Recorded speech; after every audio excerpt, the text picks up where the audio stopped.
Nagsimula kay Ben, ang pinuno ng isang pangkat ng Navy SEAL, na naghahanda para sa isang misyon sa Mosul, Iraq. Ang kanyang layunin ay tulungan ang hukbong Iraqi sa pagtulak sa mga puwersa ng ISIS palabas ng lungsod.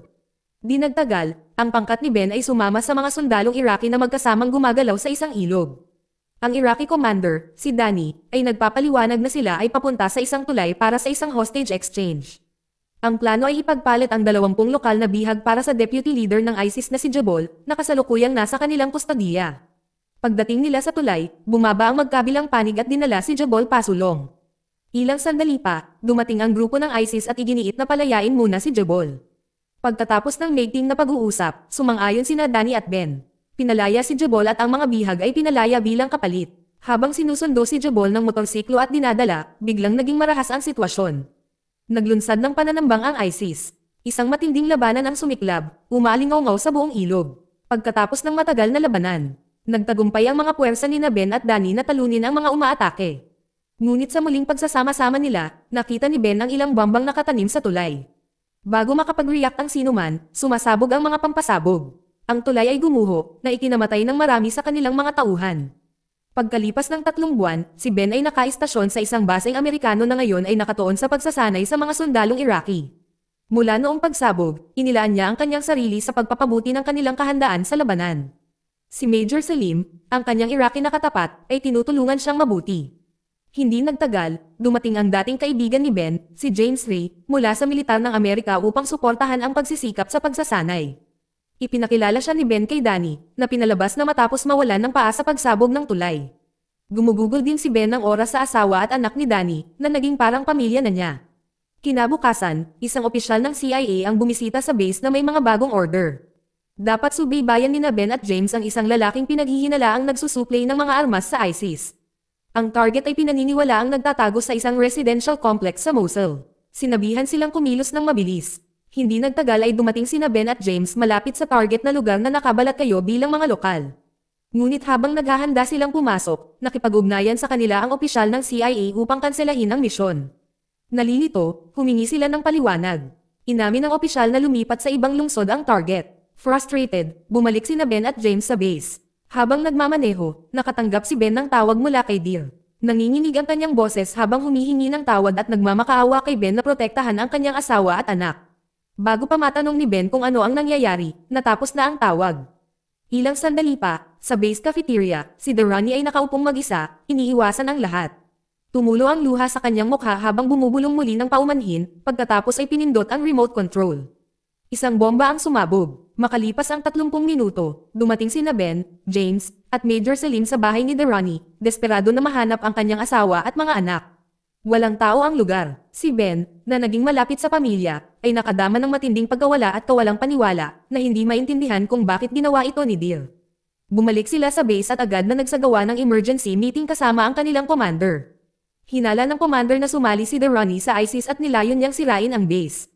Hindi sumang-ayon si Ben. Nagtalo siya na kung si Danny ay tunay na nagtatrabaho para sa ISIS, hindi niya sana pinasabog ang bomba sa isang tahimik na sulok, malinaw na iniiwasan ang mga sibilyan. Naniniwala si Ben na may mas malalim na dahilan sa likod ng kanyang mga aksyon. Ilang sandali pa, dumating si Major Salim na may dalang ilang mga dokumento. Nasa loob ang mga larawan at data sa mga pampasabog na ginamit sa pag-atake. Ang mga materyales ay tumugma sa uri na kadalasang ginagamit ni Jabol, ang deputy leader ng ISIS. Itinuro ng ebidensyang ito si Jabol bilang ang nagpilit kay Durrani sa pambobomba.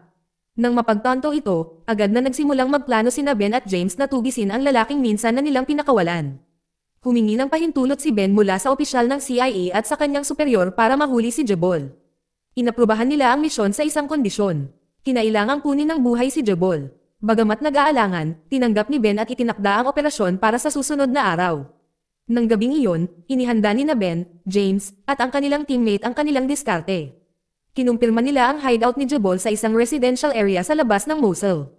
Sa madaling araw, lumipat ang koponan. Nang makarating sila sa kapitbahayan, sinubukan nilang pumasok sa pangunahing kalsada, ngunit naharang ng mga ISIS fighters na tapat kay Jabol. Isang maikli ngunit matinding putukan ang sumiklab. Mabilis na inalis ng koponan ni Ben ang paglaban at lumusab sa compound. Sa loob, nahuli nila si Jabol nang walang pakikibaka. Habang hinahanap ni Ben ang lugar, nakita ni Ben ang dalawang bata na nakasuot ng panakip sa mukha na nakalok sa isa sa mga silid. Nang tanggalin niya ang mga belo, napatili siya. Mga anak sila ni Derani. Ipinaliwanag ng isa sa kanila na napilitan ang kanilang ama na isagawa ang pambobomba. Nagbanta si Jabol na papatayin ang kanyang pamilya kapag tumanggi siya. Kahit na sumunod si Derani, pinatay ni Jabol ang kanilang ina dahil sa pagsuway sa kanya. Nang marinig ito, napalitan ng galit si Ben. Agad niyang pinatay si Jabol. Bumalik ang koponan sa base, dala lamang ang dalawang nabubuhay na anak ni Derani. Kinabukasan, nabuo sina Ben, James, at ang unit sa larangan ng militar. Nagbabala ang komandante tungkol sa halaga ng pagsuway sa mga direktang utos. Ang kasanayan ay hindi nagdahilan ng pagsuway sa mga nakatataas. Nang may panghihinayang, inihayag ng komandante ang pagpapaalis kay Ben mula sa Navy SEALs dahil sa hindi pagsunod sa mga utos. Inutusan siyang ibalik na buhay si Jabol, ngunit pinatay niya ito. Si James at ang iba pang pangkat ay nakatanggap ng pansamantalang suspensyon. Pinangunahan ni Ben ang misyon. Nagbitiw si Hastings sa SEALs. Sinabi niya na tumanggi siyang ipagpatuloy ang mga misyon nang wala si Ben. Tinanggap ang kanyang pagbibitiw. Bago sila umalis patungong Estados Unidos, nagpasalamat si Ben kay James sa kanyang katapatan. Pagkatapos ay lumipad sina Ben at Hastings sakay ng helicopter patungo sa paliparan. Natigil ang kanilang paglipad patungong Amerika dahil sa masamang panahon. Naghintay sila sa airport. Iminungkahi ni Ben ang isang malapit na bar upang magpalipas ng oras. Sa bar, isang lalaking nagngangalang Thomas ang lumapit.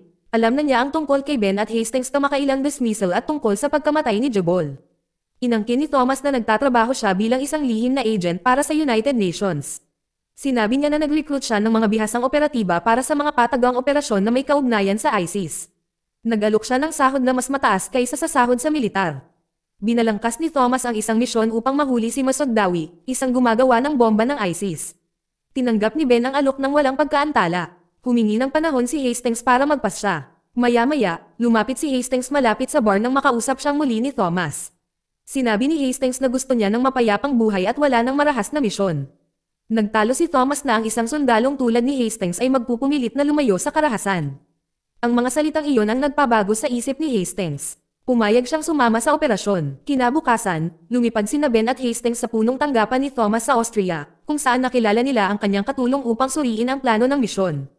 Inaasahang makikilala ni Masood Denawi ang mga mamimili sa isang nightclub ng gabing iyon, at ang layunin ay mahuli siyang buhay. Isang operatiba na nagngangalang Alisa, na nagpanggap bilang isang bartender, ang tutulong sa operasyon. Nang gabing iyon, dumating sina Ben at Hastings sa nightclub at personal na nakilala si Alisa. Mabilis niyang sinabihan sila tungkol sa paglapit, pinaplanong lagyan ng malakas na laxative ang inumin ni Denawi upang pumunta siya sa banyo kung saan lilipat sina Ben at Hastings para makuha siya. Panimula ni Alisa nang umupo si Denawi sa bar. Naghinala siya at inutusan si Alisa na uminom muna. Humigop ng inumin si Alisa at nagkaroon ng bisa ang gamot, na pilit na tinungo ang banyo. Sinundan siya ng isang guard. Tahimik na kumilos si Hastings at nineutralize ang guard.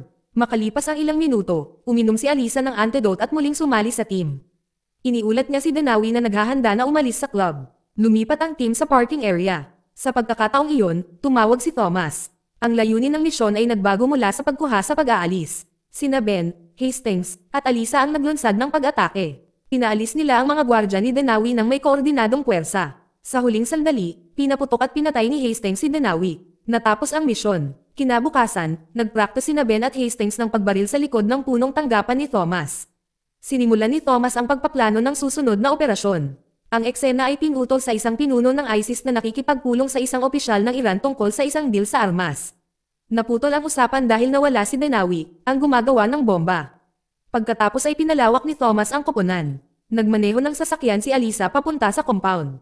Lumitaw ang mga bagong recruit, kabilang si Major Salim, isang opisyal ng Iraq. Nagretiro na si Salim mula sa militar ng Iraq at sumali sa unit ni Thomas. Sumunod na dumating si Nis, isang dating sundalo ng espesyal na puwersa na dating nagsilbi sa ilalim ni Ben. Ang huling recruit ay si Landry, isang dating piling sniper. Ang grupo ay bumuo ng isang may kakayahang strike team. Bago ang briefing, inabot ni Major Salim kay Ben ang larawan ng dalawang anak ni Derani. Kinumpirma na ligtas silang naipadala sa Estados Unidos. Nagpahayag ng pasasalamat si Ben at nangakong aalagaan niya ang mga bata kapag nakauwi na siya. Sinimulan ni Thomas ang mission briefing. Ang telepono ni Denawi ay naglalaman ng dalawang pangunahing mensahe, isa mula sa isang babae na nag-aayos ng isang pulong sa isang Budapest hotel at isa pa mula sa isang nuclear engineer na nagmumungkahi ng isang deal. Pagkalipas ng 3 araw, inutusan ni Thomas ang koponan na ituloy muna ang pangunguna sa Budapest, pagkatapos ay lumipat sa engineer. Di nagtagal, umalis sina Major Salim, Ben, at Hastings patungong Budapest. Pagdating, umupo si Major Selim sa isang cafe malapit sa target na lokasyon upang subaybayan ang babaeng nakatakdang makipagkita kay Danawi. Habang si Ben at ang iba pang pangkat ay naglagay ng mga posisyon sa pagsubaybay sa paligid ng lugar. Matapos siyang pagmasdan saglit, iniulat ni Selim kay Thomas na hindi nagpakita ng senyales ng pagiging banta ang babae. Gayunpaman, upang maiwasan ang anumang panganib, iniutos ni Thomas na alisin siya. Maya-maya, bumalik ang babae sa kanyang hotel. Sinundan siya ni Selim sa loob at nauna siyang pumasok sa kwarto niya. Nang makita niya itong nakatutok ng baril, natarante siya. Tinanong siya tungkol sa koneksyon niya kay Danawi. Ipinaliwanag niya na si Danawi ang kanyang ama at hinahanap niya ito mula nang mawala ito. Nang mapagtantong wala siyang kasalanan, pinili ni Selim na huwag siyang patayin. Sinabi niya sa kanya na patay na ang kanyang ama at binalaan siya na umalis kaagad ng bansa. Pagkatapos ay lumabas siya ng silid, nakilala ang isang agent na naghihintay sa labas at nagkunwaring tapos na ang misyon. Sa pamamagitan nito, matagumpay na natapos ang unang operasyon. Nang gabing iyon, muling nagsama-sama ang koponan sa kanilang basement sa Budapest. Ipinaalam sa kanila ni Thomas ang susunod na misyon. Ang target ay isang nuclear engineer na makikilala nila sa susunod na hapon. Kinabukasan, sinimulan ng pangkat ang pagsubaybay sa propesor. Gamit ang telepono, kinontak siya ni Selim at nag-ayos ng meeting sa malapit na cafe. Pagdating ng propesor, nagpakilala si Selim bilang sugo ni Danawi at pinaniwalaan siya ng propesor. Tinanong ni Selim kung may maibebenta ba ang propesor. Ang propesor ay nagsiwalat ng isang sintetikong aparato na may kakayahang gumawa ng uranium centrifuges na umiikot ng mas mabilis, na nagpapahintulot sa isang nuclear weapon na makumplito sa ilalim ng isang taon. Itinakda niya ang presyo sa $55 milyon at tinanong kung planong bilhin ito ni Danawi. Sa pag-unawa sa kahalagahan ng mga device, sumang-ayon si Selim, ngunit sinabing ang pagbabayad ay direktang manggagaling kay Danawi. Tinanggap ng propesor ngunit tumanggi na ibigay ang aparato hanggang sa makumpirma ang pagbabayad. Samantala, pinasimulan ni Thomas ang paglipat. Nagdulot ng pagkaantala ang malaking halaga. Sa panahon ng transaksyon, lumitaw ang isang grupo ng mga armadong lalaki na nagtatangkang agawin ang aparato ng propesor. Si Ben at ang kanyang koponan ay nahuli sa kawalan. Hindi sigurado kung sino sila o kung paano nila natagpuan ang lugar. Iniutos ni Thomas ang agarang pakikipag-ugnayan. Kapag na-clear na ang bayad, sinigurado ni Selim ang device at tumakas. Hinabol siya ng ilang mga umaatake sa mga lansangan. Tumakbo siya sa isang convenience store, kumuha ng martilyo, at ibinaba ang dalawa sa kanila bago dumating si Landry sa isang kotse para kunin siya. Samantala, hinahabol ni Ben ang isa pang miyembro ng grupo ng kaaway sa isang mataong istasyon ng tren. Sa loob, nakita niya ang isa sa kanyang mga kasamahan, ang kulot na buhok na agent, na nakaupong walang buhay sa isang upuan. Nang mapagtantong may pananagutan ang lalaking hinahabol niya, agad na ipinagpatuloy ni Ben ang pagtugis. Sumakay ang killer sa umaandar na tren at sumunod naman si Ben. Pagdating sa loob, ni-radio niya ang assistant ni Thomas para i-disable ang lahat ng onboard na CCTV camera. Nang dumilim ang feeds, nakita ni Ben ang sospek at pinatay ito sa harap ng mga pasahero. Mabilis niyang kinunan ng larawan ang bangkay, lumabas ng tren, at nawala bago dumating ang tagapagpatupad ng batas. Kinabukasan, inimpake ni Thomas ang mga gamit ng nasawing agent habang nakatayo sa malapit sina Ben at Hastings, nagdadalamati sa kanilang kasamahan. Pinaalalahanan sila ni Thomas na sa kanilang hanay ng trabaho, bahagi ng trabaho ang kamatayan. Walang libing o pagkilala sa publiko, tanging tahimik na pag-alala sa mga nabubuhay pa. Nang maglaon, sa tanghalian, sinuri ni Thomas ang larawang kinunan ni Ben. Ibinunyag nito na ang mga umaatake ay mga miyembro ng Iranian mafia na pinamumunuan ng isang lalaking nagngangalang Khaled, isang makapangyarihang boss ng krimen na sangkot sa black market nuclear trafficking. Ipinaliwanag nito kung bakit sinubukang agawin ni Khaled ang synthetic device. Ito ay mahalaga para sa pagbuo ng mga sandatang nuclear. Gayunpaman, isang tanong ang nagtagal. Paano nalaman ni Khaled ang tungkol sa deal? Upang maalis ang banta, inutusan ni Thomas ang koponan na tambangan si Khaled malapit sa hangganan ng Switzerland kung saan binalak niyang magsagawa ng isa pang transaksyong nuclear. Malinaw ang kanilang layunin, patayin si Khaled at kunin ang mga materyales. Nag-alala si Hastings tungkol sa lokasyon ng tunnel, ngunit tiniyak sa kanya ni Thomas na malawak ang lugar. Pagkatapos ay nagsimulang maghanda ang pangkat para sa misyon. Nang gabing iyon, habang nag-iimpake, pumasok si Landry sa silid ng katulong ni Thomas sa pagkukunwari ng pagbibigay sa kanya ng isang espesyal na sandata. Nagpasalamat siya sa kanya, hindi alam ang kanyang intensyon. Habang ipinakita niya ang sandata, gumawa siya ng hindi naaangkop na pagsulong. Agad niya itong tinanggihan at pilit na pinaalis. Ang kaguluhan ay nakakuha ng atensyon ng iba. Hinarap ni Alisa si Landry, pinigilan siya, at mariing binalaan na huwag nang uulitin ang kanyang ginawa. Kinabukasan, naglakbay si Khaled patungo sa tunnel para sa transaksyon. Habang papalapit ang kanyang convoy, napahinto ito ng masikip na trapiko, isang ambush na itinakda ng pangkat ni Ben. Sa loob ng ilang minuto, na-neutralize ni na Alisa at Ben si Khaled at sinigurado ang malita na naglalaman ng mga nuclear component. Mukhang kumpleto ang misyon, ngunit habang papaalis sila, isang missile ang tumama sa harapan ng kanilang sasakyan. Hindi pinaganya ng pagsabog ang kotse, ngunit iniwang buhay ang koponan. Mabilis silang lumabas at agad na tinambangan ng hindi kilalang mga sumalakay. Isang matinding putukan ang sumiklab at sa palitan, si Major Selim ay binaril sa tiyan. Inutusan ni Ben ang isang bahagi ng koponan na lumikas kasama niya habang siya at si Alisa ay tumakas sa isang daanan sa ilalim ng tunnel dala ang malita na may mga nuclear materials. Habang tumatakbo sila sa tunnel, sinubukan ni Ben at Alisa na mauna sa mga humahabol sa kanila. Ngunit walang babala, itinutok ni Alisa ang kanyang baril kay Ben at binaril siya. Kinuha ang malita para sa kanyang sarili. Sa sandaling iyon, naging malinaw na siya ay isang taksil sa lahat ng panahon. Sa punong tanggapan, may napansin si Thomas na kakaiba sa kanyang telepono. Sa kabila ng pag-charge nito buong umaga, hindi tumaas ang baterya. Nang buksan niya ang device, nakita niya ang isang maliit na hakang chip na nakatago sa loob. Kinumpirma ng pagtuklas ang kanyang hinala. Ang taksil sa loob ng kanyang pangkat ay si Alisa. Samantala, nagkamalay si Ben. Ang bala ay tumama sa kanyang vest na nag-iwan sa kanya na babog ngunit buhay. Determinado, bumangon siya at sinimulang subaybayan si Alisa na nasa malapit pa rin. Sa ibang lugar, tinanong ni Hastings ang isa sa mga nakaligtas na umaatake sa isang bodega. Hiniling niyang malaman kung sino ang nagpadala sa kanila, ngunit tumanggi ang bihag na magsalita at namatay sa ilalim ng pagtatanong. Kalaunan ay nag-check-in si Alisa sa isang hotel, hindi alam na nahanap na ni Ben ang kanyang lokasyon. Pagbukas pa lang niya ng pinto ng kwarto niya ay pumasok si Ben at tinutok ang sandata nito sa kanya. Bago siya nakasagot, isang grupo ng mga armadong lalaki ang sumugod sa pasilyo at nagpaputok. Dahil sa dami, naglaban sina Ben at Alisa hanggang sa bumagsak ang huling umatake. Pagkatapos ng putukan, na-corner ni Ben si Alisa sa gilid ng hotel at itinanong ang katotohanan. Sa wakas ay inamin niya na siya ay isang agent ni Mossad mula sa Israel. Ang kanyang misyon ay hindi magnakaw ng mga sangkap na nuclear, ngunit upang ilantad ang tunay na pagkakakilanlan ni Thomas. Naghinala ang kanyang ahensya na siya ay lihim na nagtatrabaho sa isang rogue na organisasyon na tinatawag na Spread. Ang pagkalat ay isang breakaway faction mula sa Israel na naglalayong i-destabilize ang pandaigdigang kapangyarihan, lalo na ang Estados Unidos. Nangongolekta sila ng mga materyales na nuclear upang ibenta sa black market. Hindi pinapansin ang mga kahihinatnan. Ipinaliwanag ni Alisa na hindi niya sinasadyang ipagkanulo si Ben. Kung ginusto niyang patayin siya, hindi sana niya itinalaga ang vest nito. Hiniling niya sa kanya na itago ang kanyang sikreto at tulungan siyang ilantad si Thomas. Inihayag din niya na ang katulong ni Thomas, si Susan, ay isa pang operatiba ni Mossad. Nag-alinlangan si Ben, saka pumayag. Dinala niya si Alisa sa isang abandonadong mall kung saan maaari silang magtago at makabawi. Kinabukasan, nagsagawa si Susan ng sarili niyang palihim na misyon. Binabantayan niya ang apartment ng isang kilalang miyembro ng Spread. Nang umalis siya, pumasok siya, nahak ang kanyang laptop, at kinopya ang lahat ng mga file. Bumalik ang lalaki nang hindi inaasahan at inatake siya, ngunit binaril siya nito at nakatakas dala ang data. Samantala, sina Ben at Alisa ay nagmaneho ng isang ninakaw na kotse sa kanayunan. Habang nasa biyahe, tinanong ni Ben kung maaaring natuklasan na ni Thomas ang kanyang pagkakakilanlan. Inamin ni Alisa na hindi siya sigurado, ngunit umaasa siyang hinding-hindi. Hindi nagtagal, naabutan sila sa matinding trapiko at napilitang huminto. Biglang may human-ong motor sa tabi nila. Nilagyan ng bomba ng rider ang kanilang sasakyan at kumari pa ng takbo. Makalipas ang ilang segundo, sumabog ang sasakyan. Nakaligtas si Ben, Alisa, ngunit buhay. Binaril niya ang tumatakas na nakamotorsiklo, saka sumugod para tingnan si Alisa.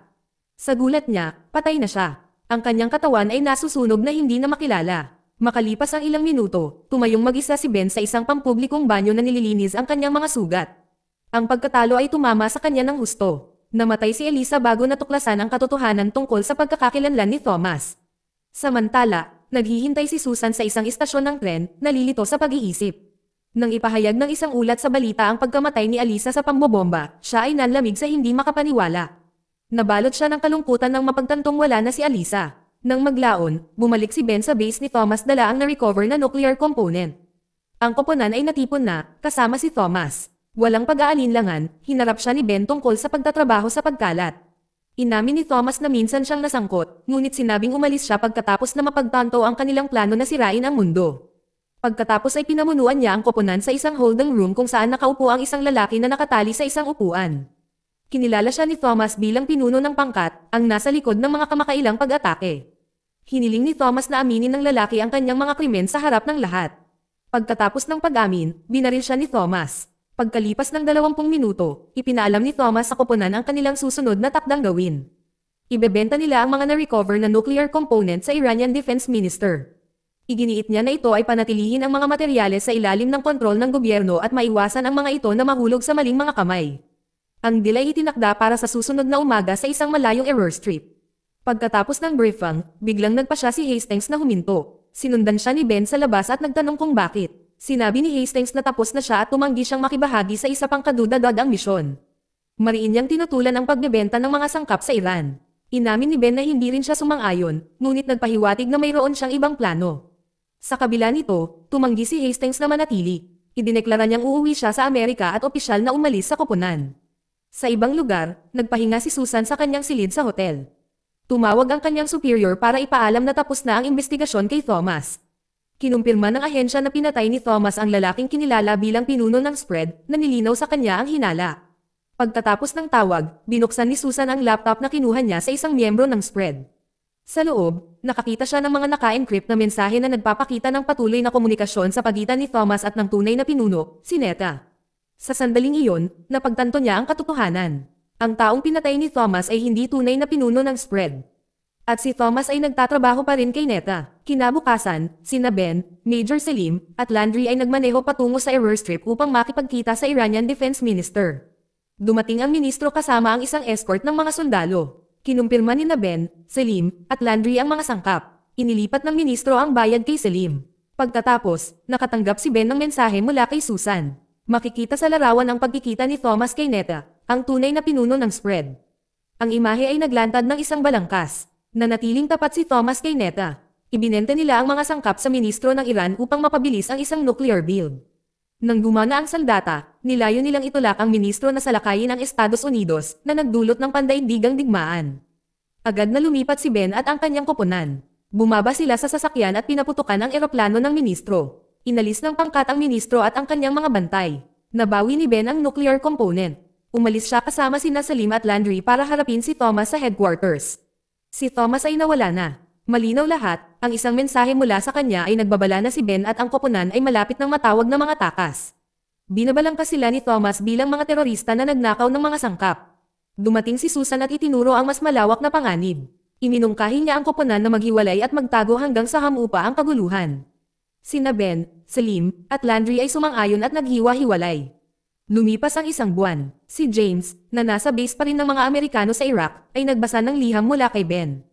Idinetalya ni Ben ang kanyang pag-alis mula sa mga SEAL, ang kanyang trabaho kay Thomas, at ang pag-frame na naging dahilan upang siya ay isang takas. Nagtago si Ben sa isang malayong cabin. Pagkatapos ng isang buwang nag-iisa, hindi na siya nagtago sa realidad. Naglagay siya ng mga bitag sa paligid. Nagtipon siya ng mga pampasabog at armas. Naghanda siya para sa isang laban. Tinawagan ni Ben si James. Naniwala si James sa kanyang kawalang kasalanan at nangako ng tulong. Nagbabala si Ben na nagsimula na ang digmaan. Pagkatapos ay nakipag-ugnayan siya kay Susan at humimok ng aksyon. Pinayuhan ni Susan ang pag-iingat. Pinilit ni Ben na gumanti. Sa pamamagitan ng pag-activate ng kanyang telepono. Sinadyang inilantad ni Ben ang kanyang lokasyon, alam niyang dadalhin sila nito. Gaya ng inaasahan, nakita ni Thomas at Neta ang signal, at nagpadala si Thomas ng strike team para alisin siya. Makalipas ang ilang oras, umupo si Ben sa labas ng kanyang cabin, naninigarilyo at mahinahong naghihintay sa kanilang pagdating. Hindi nagtagal, pinaligiran ng 12 ng mga mersenaryo ni Thomas ang lugar at pinaputukan. Hinawakan ni Ben ang kanyang mga sandata at nagsimula ang labanan. Ang mga bitag na inihanda niya ay gumana ng perpekto, na pinabagsak ang maraming mga umaatake ng paisa-isa, ngunit ang kanilang bilang ay patuloy na tumataas. Sa sobrang bigat, napilitan si Ben na umatras sa kagubatan habang patuloy na pinaputukan ang mga humahabol sa kanya. Sa huli, ilang beses siyang nataman at bumagsak. Nang lumipat ang isang mersenaryo para sa pagpatay, dumating ang mga reinforcement. Si James at ang kanyang Navy SEAL unit, mabilis nilang inalis ang natitirang mga kalaban. Binuhat ni James si Ben pabalik sa cabin at ginamat ang kanyang mga sugat.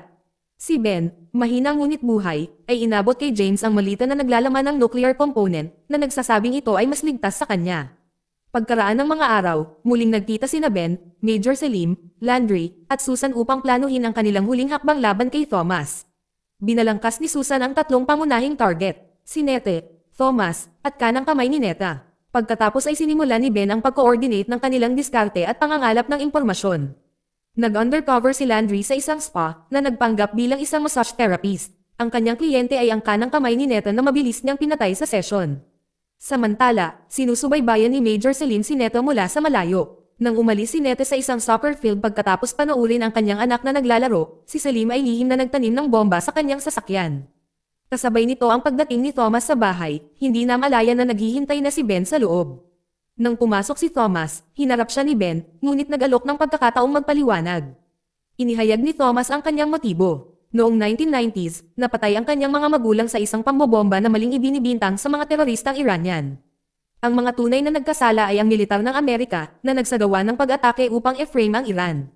Mula sa araw na iyon, nanumpa si Thomas ng paghihiganti. Bilang agent ng United Nations, ginamit niya ang kanyang posisyon upang manipulahin ang mga pandaigdigang operasyon at tulungan ang Iran na bumuo ng mga sandatang nuclear, umaasa na maibalik ang mga ito laban sa Estados Unidos. Naiintindihan ni Ben ang sakit ni Thomas, ngunit hindi niya matanggap ang kanyang mga aksyon. Ilang sandali pa, umalangaw ang mga sirena ng pulis sa labas. Sinabi ni Ben kay Thomas na ang mga opisyal ay naroon para sa kanya at lumabas habang ang mga pulis ay lumusab sa bahay. Di nagtagal, pumunta si Ben sa punong tanggapan ng CIA at ibinigay ang lahat ng ebidensya ng mga krimen ni Thomas, nilinis ang kanyang sariling pangalan. Makalipas ang isang buwan, nakatanggap si Ben ng pagbisita mula sa pinuno ng isang espesyal na task force ng Amerika. Inalok siya ng lalaki ng posisyon sa kanyang elite team. Noong una, tumanggi si Ben, gusto niya ng mapayapang buhay sa dagat. Ngunit pagkatapos ng ilang pag-iisip, tinanggap niya ang alok. Makalipas ang ilang linggo, nakompleto ni Ben ang isang buong medikal at psikolohikal na pagsusuri, na sinundan ng isang computerized honesty test. Matagumpay niyang naipasa ang bawat yugto at opisyal na nanumpa bilang isang espesyal na agent ng Estados Unidos. Dito nagtatapos ang kwento. Salamat sa panonood.